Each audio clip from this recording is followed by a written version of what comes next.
கர்த்தர் நமக்கு அற்புதங்களை செய்கிற தேவனாக இருக்கிறார். அல்லேலூயா. நாம் நம்முடைய பிள்ளைகளையும் வந்தவரை நடத்தும் பொழுது இந்த பிள்ளைகள் வருங்காலங்களில் நன்றாயிருக்கும். அந்த பிள்ளைகளை ஆவிக்குரிய வழியில் நடத்தப்பட வேண்டும். அப்பொழுது அந்த பிள்ளைகள் தன் இஷ்டப்படி போகாது. நம்முடைய வாழ்க்கையிலே தேவ சித்தம் நடக்கும் பொழுது கர்த்தர் கீழாக்காமல் மேலாக்குவார், வாளாக்காமல் தலையாக்குவார். அருமையா தேவர்களே, நாம் ஆண்டோடைய ராஜ்யத்துக்கு முன்பாக நிற்கிறோம். அவர் நம்மளை கண்ணோக்கி பார்க்கிற தேவன், நம்மளை ஒரு நாள் வெட்கப்படுத்த தேவன் அல்ல என்பதை உணர்ந்து செயல்படுவோம்.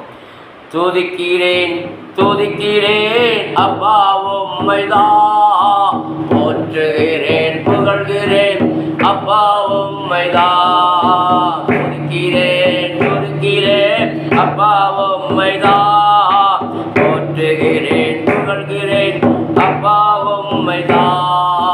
தடுக்கி விழுந்த போது தூக்கி விட்டீரே, தடுக்கி விழுந்த போது தூக்கி விட்டீரே, கால் வலித்த போது தோளில் சுமந்திரே, கால் வலித்த போது தோளில் சுமந்திரே. துதிக்கிறேன் துதிக்கிறேன் அப்பா உம்மைதான், போற்றுகிறேன் புகழ்கிறேன் அப்பா உம்மைதான். டடி துதிக்கிறேன் துதிக்கிறேன் அப்பா உம்மைதான், போற்றுகிறேன் புகழ்கிறேன் அப்பா உம்மைதான். திசை மாறி அலைந்தேனே அலைந்தேனே தேடி வந்தீரே, திசை கேட்ட என்னில் வாழ வந்தீரே, திசை கேட்ட என்னில் வாழ வந்தீரே. துதிக்கிறேன் துதிக்கிறேன் அப்பா உம்மைதான், போற்றுகிறேன் புகழ்கிறேன் அப்பா உம்மைதான்.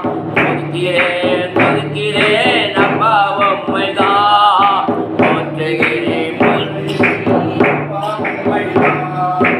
அலைகாடல் தடுக்க அருகில் வந்தீரே, அலைகாடல் தடுக்க அருகில் வந்தீரே, காற்றுங்கடலும் அதட்டி மாறில் அழைத்தீரே, காற்றுங்கடலும் அதட்டி மாறில் அழைத்தீரே.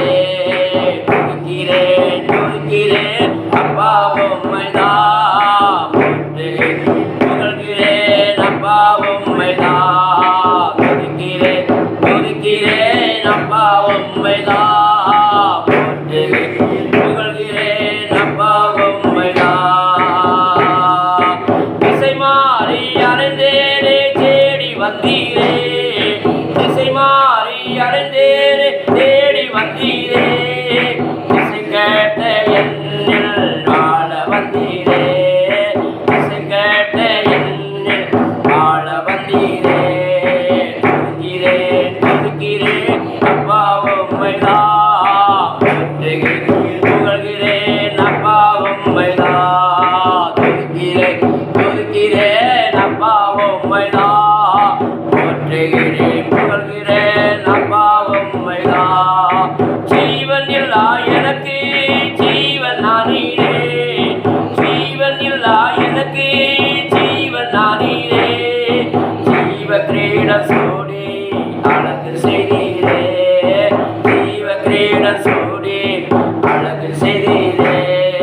துதிக்கிறேன் துதிக்கிறேன் அப்பா உம்மைதான், போற்றுகிறேன் புகழ்கிறேன் அப்பா உம்மைதான். துதிக்கிறேன் துதிக்கிறேன் அப்பா உம்மைதான், போற்றுகிறேன் புகழ்கிறேன் அப்பா உம்மைதான். துதிக்கிறேன் துதிக்கிறேன் அப்பா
நம்ம இதயம் கொழுந்துட்டு ஆண்டோடைய வார்த்தை நம்மளை ஆற்றுகிறதாய், தேற்றுகிறதாய், அரவணைக்கிறதாய், அவருடைய அண்டை சேர்க்கிறதாய் மட்டுமல்ல, அவர் மூலமாய் அற்புதங்களை செய்வதாய் நம்மை வைக்கிறார். அல்லேலூயா.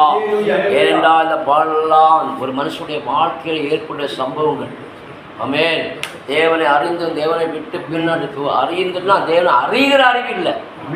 தேவனை குறித்தான அறிகிற அறிவு இருந்தால் அவன் ஒன்றும் நடனமானாலும் நாவமானாலும் மரணமே கூறங்கே பாருங்கள் ஜெயமங்கல் சொல்லி ஆண்டவர் உலகத்தை ஜெயித்தார். அது ஜெயித்த அன்பு நமக்குள் இருக்க வேண்டும்.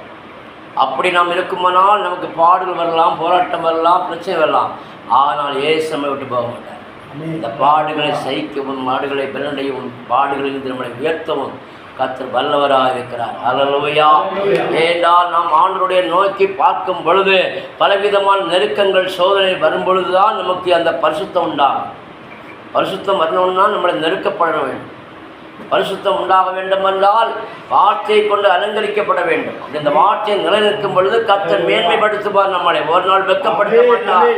ஏனென்றால் யோவானை எவ்வளவு பரிசோதனை எங்கே போட்டார்? எண்ணெய் சட்டையில் போட்டார். அல்லேலூயா. ஆனால் அவன் தேவனை விட்டு விலகவில்லை. அல்லேலூயா. அவன் தேவ அன்பிலே நிலைத்திருந்தான். அவைதான் அன்பான சீசன் என்று பெயர் பெற்றான். எப்படி? அவன் அன்பான சீசன் என்று பெற்றான். அவன் மார்போடு அணைக்கப்பட்டவனா எப்பொழுதும் தேவனுடைய அன்பான சீசனாக இருக்கிறான். இந்த உலகத்திலே நாம் ஆண்டோடைய வார்த்தையை நன்றாக ருசிக்கும் பொழுது நமக்கு பலவித நெருக்கங்கள், சோதனைகள் வரலாம். ஆனால் நம்மளை புடமிடுது நாம் பொன்னாக விளங்குன்னு சொன்ன தேவன். நம்மளை புடமிட்ட பின்பு தான் பொன்னாக மாறுவோம். நம்முடைய பல வேதனை, சோதனை வரும் பொழுது தான் இயேசுடைய சாயல் அடைய முடியும். இயேசுடைய சாயல் அடையாமல் நாம் பரவவும் போக முடியாது. அல்லேலூயா. ஆமே. தேவன் தர்ற சோதனைகளிலிருந்து நம்மளை என்ன செய்வார்? விடுவிப்பார், காத்துக்கொள்வார். சோதனையை சகிக்கிற மனுஷன் பாக்கியவான். அல்லேலூயா.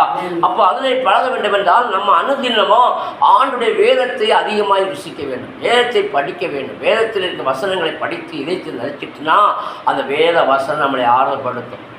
அந்த வசனம் நம்மளை தேற்றும். அந்த வசனம் நம்மளை உயர்த்தும். அந்த வசனம் நம்மளை எங்கு நிற்க வைக்கும். அல்லேலூயா.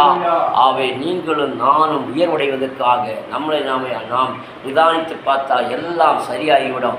ஏனென்றால் நம்முடைய தேவன் ஒரு நாளும் நம்மளை வெட்கப்படுத்துகிற தேவன் அல்லவே என்பதை நாம்